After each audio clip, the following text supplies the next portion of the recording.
네, 안녕하세요. 방금 소개받은 성균관대학교의 지성호 교수입니다. 오늘 이렇게 귀한 자리에 이동열 원장님, 신기철 부위원장님께서 초대해 주셔서 진심으로 감사의 말씀을 드립니다.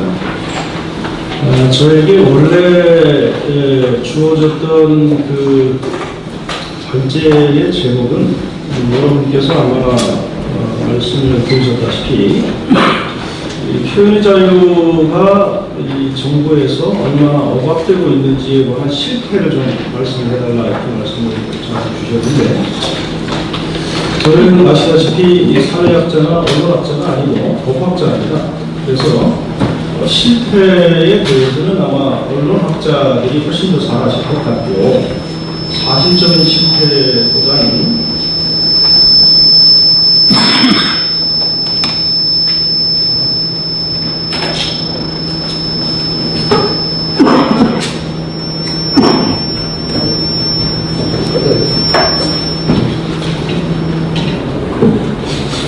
사실적인 실태보다는 규범적인 측면과 아울러서 앞으로 이제 법 제도를 어떻게 전개해 나갈 것이냐에 관한 얘기를 말씀 좀 드리겠습니다.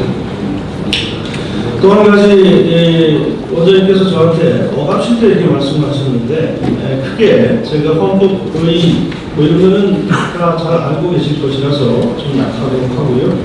정책에 관한 말씀과 앞으로 어떻게 방안을 할지에 대해서 말씀을 드리는데, 왜 제가 처음에 억압 실태 이렇게 얘기했을 때, 글쎄요, 한국에서 표현의 자유가 그렇게 억압되고 있나? 라는 생각을 언뜻 했습니다.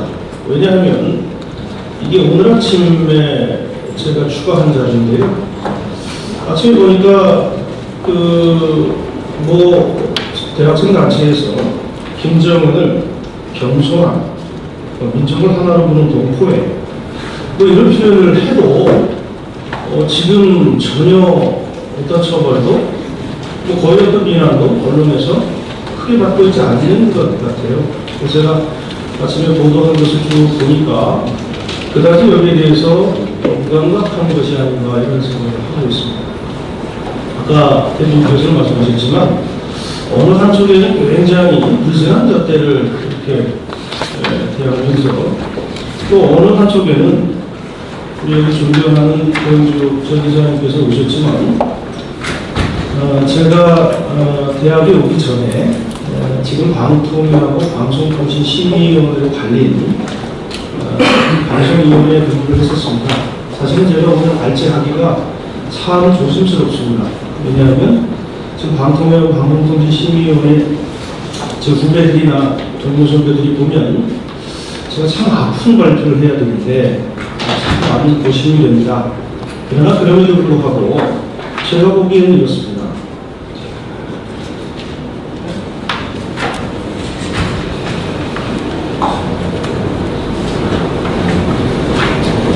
가장 먼저 이 정부가 이제 들어서면서 제가 주로 다뤄왔던 정책 분야, 그러니까 제가 직접 담당도 했었고 정책도 짰었던 분야가 바로 이 방송, 통신, 언론 매체 분야인데, 저는 사실 제가 방송위원회 생활을 노무현 정권 때 시작을 했고요. 그리고 그 직후에 대학을 나와서 10년을 지났습니다. 문재인 정권이 4정권에 걸쳐서 제가 표현의 자유 관련 정책을 쭉 위반하고 또 같이 이것을 실행하는 그런 일을 했었는데, 일관되게 제가 주장하는 것은 정권이 바뀌고 그리고 사람이 바뀐다고 해도 제도는 유지돼야 되고 또 공영방송 등 언론의 자유에 대한 지나친 억압이나 탄압은 이것은 불가하다라는 것이 법학자로서의 일관된 소신입니다. 그래서 맨 처음에 아까 말씀을 드렸지만 고영주 이사장님 비롯한 MBC, KBS에 대한 이사진 개편, 또 사장을 그 직전에 해임하는 것, 이런 것들은 지금 현재 언론 표현의 자유를 누가 뭐라고 해도 이것은 매우 바람직스럽지 못하다라고 생각을 하고 있습니다. 더욱이 여러분께서 KBS 총무과, KBS 사장님, MBC 사장단, 그리고 MBC의 이하에 있는 지역 MBC들을 한번 쭉 살펴보면 글쎄요, 아마도 제가 보기에는 특정 출신들이 굉장히 많이 배치되어 있다는 것을 알 수 있게 되겠습니다. 이 공영방송이 지금 굉장히 어렵다고 합니다. 공영방송의 시청률 하락의 원인에는 여러 가지가 있겠습니다만 지금 현황이 며칠 전에 보니까 KBS의 양승동 사장으로 교체된 후에 순손실이 몇백억씩 지금 발생을 하고 있고요. KBS 시청률이 가장 잘 될 때가 한 30%선까지 갔는데 어제 보니까 한 15%선, 10%선 이하로 내려간 적도 있습니다. MBC는 더 심각합니다.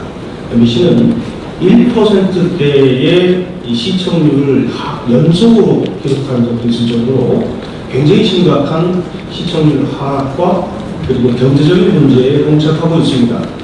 이것이 그냥 단순히 유료 방송 같은 것이 많아져서일까 아니면 다른 이유가 있을까에 대해서 생각을 해볼 수밖에 없습니다. 저는 일반적에 KBS 같은 경우는 광고를 약 50% 하고 있는데요. 광고 폐지하고 그리고 과감하게 우리 시청료 수입을 좀 증대시켜서 2,500원씩 지금 30년째 묶여있는 거 좀 올리고 그리고 국민들에게 흡수해서 좋은 방송 만들겠습니다. 이렇게 하는 것이 정답이다. 이렇게 말씀을 드리고 있는데 그럼에도 불구하고 국민적인 저항을 우려해서인지 현재 광고 수입에만 계속 의존하고 있는 이런 실정입니다. 그러니까 현재 공영방송은 경제적 위기가 오는 것은 맞습니다. 그런데 이것을 시청률 인상이라든가 작은 노력 같은 것을 통해서 이렇게 고쳐야 함에도 불구하고 광고가 줄어들고 또 이것이 재정적인 문제로 나타나기 시작하면서 빈곤의 악순환이 지속될 것으로 자료가 화산 얘기도 나옵니다. 그런데 방송은 근본적인 문제 해결과 중간 광고 도입 정책 등의 미봉책들만을 지금 얘기하고 있습니다. 최근에 보니까요, 여기저기 제가 정보를 취합해 보니까 지상파에서는 이제 중간 광고도 필요 없다 합니다. 중간 광고로 벌어들일 수 있는 수익보다는 오히려 여러분 보시는 IPTV나 또는 케이블 TV의 CPS, 즉 여기에 관한 송출력을 조금 높이는 방향으로 지금 가닥을 잡고 있는 건 아닌가 싶습니다. IPTV나 케이블 TV의 송출력을 올린다는 것은 간접적으로 국민들에게 그만큼 경제적인 부담이 적게는 몇천 원씩 또는 한 달에 몇만 원씩도 더 부과가 될 수 있는 이런 문제가 있습니다. 우리가 특히 시민단체에서 앞에 보이는 KBS에 대한 수십 년만 자꾸 얘기하면서 이것을 막고 있을 때 이것을 바이패스에서 우회해서 우리 송출력을 올리는 방향으로 잘못된 정책을 가져가고 있습니다. 이거 잘 지켜봐야 할 것 같습니다. 이러다 보니까 지상파 방송, 특히 공영방송이라고 하는 KBS나 MBC, SBS도 요즘 예외는 아닙니다. 이런 방송사들이 이제 제도적으로 경제적인 풍요를 내지는 경제적인 지속성을 보장해 줄 수 있는 정부의 정책에 목을 맬 수밖에 없는 그러한 구조적인 문제가 이제 한국 사회에서 진행되고 있습니다. 네 번째는 아마 잘 아시는 상황일 겁니다. 최근에 제가 아침에 일어나면 두 개의 신문을 보고 반드시 인터넷에서 한 10분, 20분 보고 또 점검을 하는 게 신의 한 수도 이렇게 한번 보고요. 김문수 TV도 한번 보고요. 어제 저녁에는 제가 청해선을 나오면서 김문수 TV를 계속 실시간으로 시청을 해봤습니다. 어떤 말씀을 하시는지 정말 좋은 말씀들을 많이 하십니다.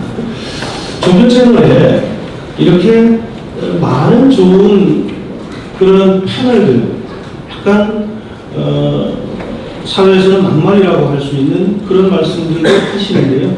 이게 막말과 아닌 말의 구별이 참 쉽지는 않습니다. 많이 내려오셨습니다. 지상파에서 YTN, 연합뉴스 같은 보도 전문 채널로, 거기서 안 되면 종편으로, 그 다음에 지금 우리 신의 한수나 김문수 TV 같은 유튜브 채널로 많이 오셨던 것 같아요. 이 채널들이 왜 이렇게 많이 왔을까? 이유는 간단합니다. 종편 채널에서 특히 몇 년 전에 3년에 한 번씩 우리가 이 종편 채널에 대해서는 제거가 심사를 합니다. 제거가 심사 결과 일정한 점수가 도달하지 못하면 그러면 종편 채널을 원칙적으로는 허가 취소할 수 있습니다. 종합편성 채널 처음에 내줄 때부터 조금 무리다, 4개 유지하는 것이 좀 어렵겠다 이런 얘기들을 했었는데 지금은 재정적으로 조금 안정돼가는 그런 상황인 것 같습니다. 그 중에서도 제가 종편 심사할 때는 제가 심사에 들어갔을 때는 저렇게까지 차이가 나지 않았었습니다. 1위부터 4위까지요. 소위 말해 대표님들이 난리가 납니다. 1등 해야 되니까 누가 1등이냐에 대해서 정성평가, 정량평가 가지고 매니장의 클레임도 많이 하고 이 말씀들을 많이 하시는데 그럼에도 불구하고 TV조선은 625점이었고 그 당시에 JTBC는 731점이었습니다. 제가 심사 시에 정성평가와 정량평가로 구별이 되는데 특히 TV조선의 경우에는 제가 알기로는 정성평가는 즉 막말이나 오보 또는 잘못된 언어를 얘기했다라고 하는 이유로 해서 점수가 대폭 감점이 된 것으로 알고 있습니다. 잘 아시겠지만 방송통신심의위원회에서 심의 결과가 방송법 100조에 의해서 나오게 되면 일정한 법정 징계, 법정 수위의 징계를 받으면 자동적으로 감점을 하게 되어 있습니다. 따라서 이 감점을 당하지 않으려면 책을 보고 읽거나 아니면 정말 바른 말, 고운 말, 정부가 듣기 좋은 말만 하지 않으면 감점을 받는 것을 피하기 어렵습니다. 또 한 가지, 종편 채널, 특히 특정 채널에 관한 이런 점수가 굉장히 대폭적으로 낮은 이유는 시민단체와도 관련이 있는 것 같습니다. 제가 듣기로 특정 시민단체는 아마 전수녹화를 한다고 합니다. 전수녹화를 해서 하나하나 한 줄 한 줄 종편 채널의 패널들이 발언하는 것을 문제를 삼아서 대폭적으로 방송통신심의위원회에 문제를 제기합니다. 이렇게 되면 문제 제기된 건수가 대폭적으로 올라갑니다. 다른 종편 채널에 비해서 5배, 6배, 10배까지도 이론적으로 올라갈 수 있습니다. 그러면 언론에서 어떻게 받았을까요? 방송통신심의위원회는 특정한 언론사를 비호하고 있다. 왜냐하면 이렇게 많은 시민단체와 국민들의 문제 제기가 있었음에도 불구하고 다른 종편 채널들과 이 막말 징계는 숫자가 비슷하다. 이 특정 채널을 혹시 봐주는 것 아니냐라고 하는 그러한 비판에 증명할 수 있습니다. 그래서 이러한 굉장히 많은 종편 채널에 대한 압박도 앞으로 지속될 것 아닌가라고 생각을 합니다. 이것은 이제 표현의 자유 중에서 소프트웨어, 내용에 관한 문제인데요. 하드웨어, 즉 경제적인 자유에 관해서 종편 채널을 압박하는 또 하나의 방법이 있습니다. 이것은 여기 보시는 의무 전송 채널을 폐지한다는 겁니다. 혹시 여기 선생님 MBC 몇 번인지 아세요? 11번이죠? EBS 몇 번인지 아십니까? 13번이죠? JTBC 글쎄요, 15번입니다. YTN 연합뉴스 YTN이 왜 24번인지 혹시 아십니까? 굉장히 많은 좋은 채널이 있었는데도 불구하고 24시간 채널을 그래서 24번을 배치했답니다. 그 사실입니다. 그런데 놀랍게도 KBS, MBC, SBS 등의 채널 그리고 종편 채널은 의무적으로 전송을 해야 하는 의무 전송 채널로 규정되어 있습니다. 그 보도 전문 채널과 KBS, MBC와 같은 이러한 지상파 채널, 또 종편 채널은 의무 전송 채널입니다. 그래서 지금 여러분께서 아시는 그 채널들이 9번, 11번, 7번, 5번, 그리고 13번 등에 배치가 되어 있는 것은 그냥 관행적으로 그렇게 되어 있습니다. 그 중간중간에는 홈쇼핑 채널들이 배치가 되어 있습니다. 만약에 종편 채널을 의무 전송 채널에서 뺀다면 특정 종편 채널들은 200번대로도 이론적으로 갈 수가 있습니다. 그래서 의무 전송 채널을 삭제하고 이 규정을 삭제함으로 인해서 종편 채널들의 경제적인 기반을 좀 약화시켜보자라는 아이디어를 누군가 냈던 모양입니다. 이런 정책 방향이 얘기가 되니까요, 아이러니컬하게도 한겨레 신문 등에서 반대를 합니다. 그건 왜 그럴까요?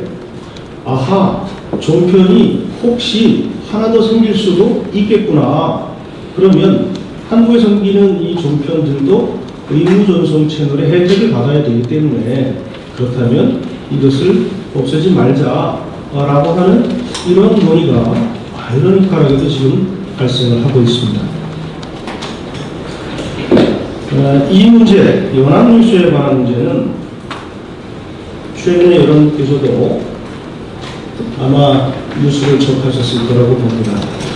명백한 오보를 내신 것 같습니다. 조작 실수였든 아니면 그 안에서 어떤 일이 벌어지는지는 잘 모르겠으나 대통령에 대한 그 국민회담 내지는 남북회담 이 사진을 게재하면서 이때가 인공기를 했다는 것은 아무튼 간에 이것은 국가에 대한 또는 명백한 실수입니다. 이 실수를 근거로 해서 최근 연합뉴스에 관해서는 국가가 지정하고 있는 뉴스통신사고요. 이 뉴스통신사에 대한 지원에 관한 법률에 의해서 한 해에 몇백억씩 지원을 해주고 있습니다. 이 법이 생겨날 때에 다른 방송통신사에서 왜 연합뉴스에만 그런 특혜를 주느냐라고 해서 헌법소원도 제기하는 것이지만 현재의 제도는 연합뉴스에 관해서는 이렇게 뉴스통신사로서 굉장히 큰 특혜를 재정적으로 주고 있습니다. 그런데 갑자기 매번 하던 평가입니다. 없던 평가는 아니고요. 하필 6월 말에 연합뉴스에 대한 공적 기능평가라는 것을 한다고 합니다. 이게 항목을 제가 상세하게 나열은 안 했지만 대부분의 경우에 정량평가보다는 정성평가로 구성되어 있습니다. 그러니까 연합뉴스에 대한 직접적인 기사를 이렇게 저렇게 해줬으면 좋겠다라고 하는 압박이 더 심한 건지 개별적인 뉴스 기사를 하나씩 빼라라는 것은 제가 보기에는 이 정부에서는 굉장히 어렵습니다. 잘 아시다시피 전에 홍보수석 하시던 이 의원님께서 KBS에서 연락을 좀 하셔가지고 이런저런 협조를 부탁했는데 이게 협조인지 압박인지 문제가 되어서 사법 처리가 된다고도 하고 계속 재판하고 있고 또 그런 문제가 발생하고 있기 때문에 제가 보기에는 개별적으로 개개의 사건에 대해서 이 뉴스를 이렇게 저렇게 해달라고는 못하는 것 같습니다. 그렇게 안 하는지 못 하는지 제가 모르겠습니다만 그런 일은 잘 발생하지 않는다고 저는 믿고 싶습니다. 다만 여기 보시는 바와 같이 아까 종편 채널에 보시는 바와 같이 종편, 연합뉴스, 지상파 등등의 얘기까지 행정적, 재정적, 제도적 압박을 지속적으로 가하고 있다.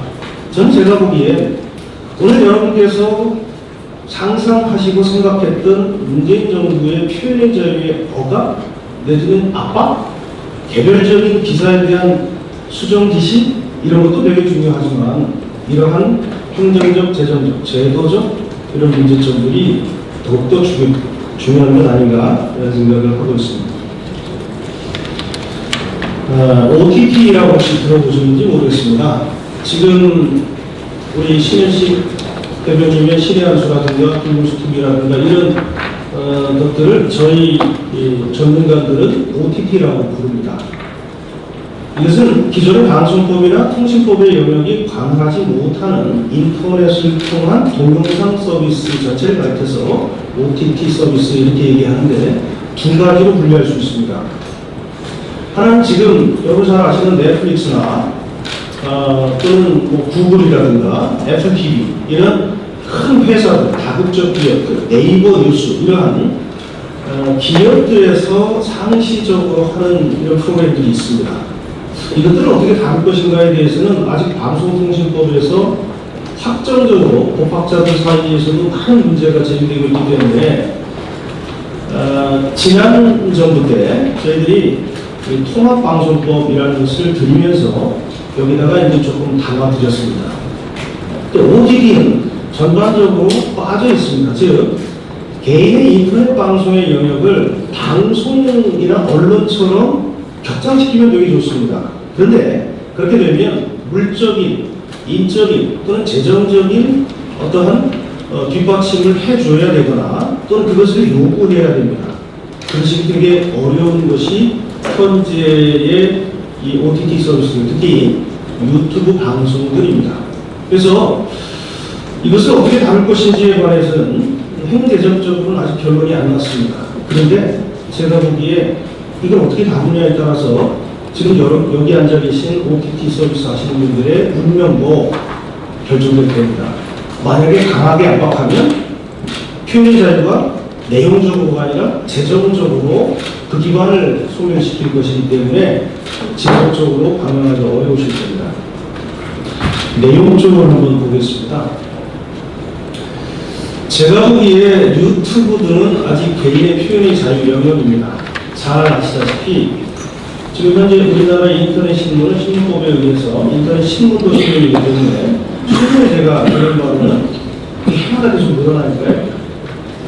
몇 명만 있으면 인터넷 신문 참가할 수 있죠. 그래서 한 8,000개가 넘어간다고 합니다. 인터넷 신문입니다. 인터넷 신문들은 언론의 자유를 부과하고 있습니다. 그래서 책임도 언론의 자유에 준하여져야 합니다. 유튜브에서 지금 말씀들 하시는 것은 언론의 자유까지는 아닙니다. 그래서 행재정적인 지원도 못 해드리지만 반대로 방송이나 언론에서 이야기하시는 것처럼 엄격한 책임도 요구하지 않습니다. 약간의 거슬리는 표현도 상대편에서 문제제기를 해도 그것은 개인의 표현의 자유의 영역입니다.